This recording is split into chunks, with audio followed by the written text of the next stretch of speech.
Thank you guys for being here to hear about my action research for my master's thesis. The handout in front of you highlights some of the major portions of my presentation and includes all of the figures that I'm going to be going over so that you guys can see it better. You can feel free to write on it. It's for you to keep. So if you have any questions, we'll do like a Q&A at the end. So my research is about student engagement in flipped classrooms. And the problem that I was looking to investigate with my research is homework. Because homework's a problem. It's a problem with students completing it. They're very inconsistent. Some students are really anxious when it comes to homework. And there's just overall like a negative perception of homework among students. And so all of these factors together contribute to a general lack of engagement while in the classroom and while doing homework. So the purpose of my study was to figure out how can I increase engagement while students are doing homework in the classroom, and how can that be used to encourage collaboration while in the classroom and maximize time for clarification and addressing misconceptions and things like that with the teacher in the classroom. So before I started my research, I sought out some literature that would help me understand the topic of homework and how students can be engaged in learning. And I found that students are engaged when their cognitive style matches the instruction that the teacher is giving. And so cognitive style is a little bit different than learning style. Learning style is like kinesthetic, visual, audio. Cognitive style refers to the way an individual gains, processes, stores, and then recalls information. And so according to Kara Wolf, instruction should be differentiated for 4 major types of learners. There's divergers, assimilators, accommodators, and convergers. So divergers are creative people who really relate well to others and learn through social interactions and conversations. Assimilators are people who like to develop models and theories and take more of a systematic approach to learning. Convergers are very pragmatic people, they're logical, like problem-solving people. And then accommodators are hands-on learners. And they like very concrete, factual experiences that they can learn from. And so keeping all of this in mind, it begs the question, how can we best adapt how we deliver new information to students so that the needs of all these different types of learners and all of these different cognitive styles are met? So it was one question I had. But you also need to consider the population that we're working with. And so I read this book called Teaching with the Brain in Mind by Eric Jensen. It talks about adolescent brain development. And so high school students and teenagers are going through a lot of physiological changes at this age, and the part of their brain that is responsible for decision making and inhibiting inappropriate behavior and just general self-awareness is the part of the brain that's developing the most during those years.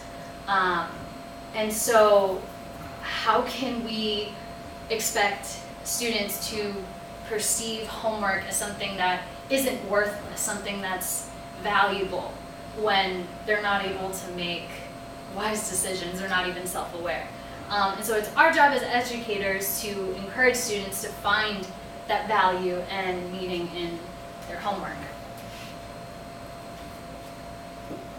So what's a flipped classroom? Well, in order to define what a flipped classroom is, you need to know what like a traditional classroom is. So a traditional classroom is one where you do the lecture in school, the teacher gives some sort of lecture, students take notes, and then they go home and practice and reinforce that new material while they're at home.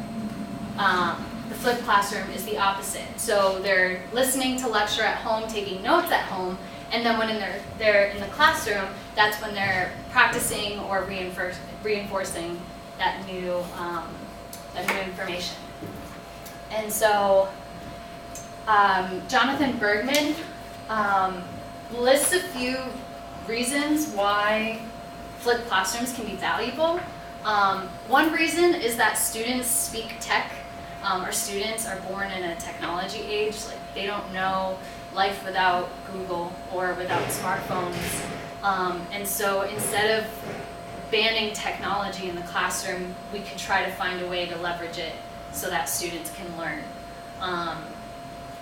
The flipped classroom model also is supposed to increase teacher one-on-one time because students aren't absorbing new material in the classroom. You can kind of go around and help people individually, help students individually. And then it's also supposed to increase collaboration and cooperative learning. And then these lectures that they're listening to at home can be used to supplement learning again and again. They can listen to it again at home. You can use it again in your classroom. And so that's kind of the model that I'm working with here. So now let's talk about my research. So this is the context for my research. I did it in an urban city in Massachusetts. The content that I taught was biology. It took me 5 weeks, and I did it with a class of 25 ninth grade honors science students. In the class there were 16 females and 9 males, all between the ages of 14 to 16. Okay, so here's where you can kind of follow along with your handout. It might be easier to see. On page 4 is the beginning of some of my data collection tools. So the first thing you see is a pre and post survey that consists of several statements regarding student perception of homework and their engagement while doing homework and then also while in the class. So things like, I feel engaged at home when I do homework, I feel engaged in class when I have done my homework, things like that. And so they were asked to check off if they agreed or disagreed, strongly agreed, etc. The second part of the survey, which is on the next page, they had to answer the question to draw themselves as an engaged learner or describe themselves as an engaged learner, first while doing homework and then while in the classroom. So I did that before implementing the flipped classroom, and then I did it again at the end. And then throughout, I did a series of exit ticket surveys while we were doing the flipped classroom. And so that would be on the next page. And students were to rate their own engagement using kind of like that rubric that you see there on a scale of 1 to 4. So basically a rating of 1 meant that they were distracted for most of class, a rating of 4 meant that they were engaged.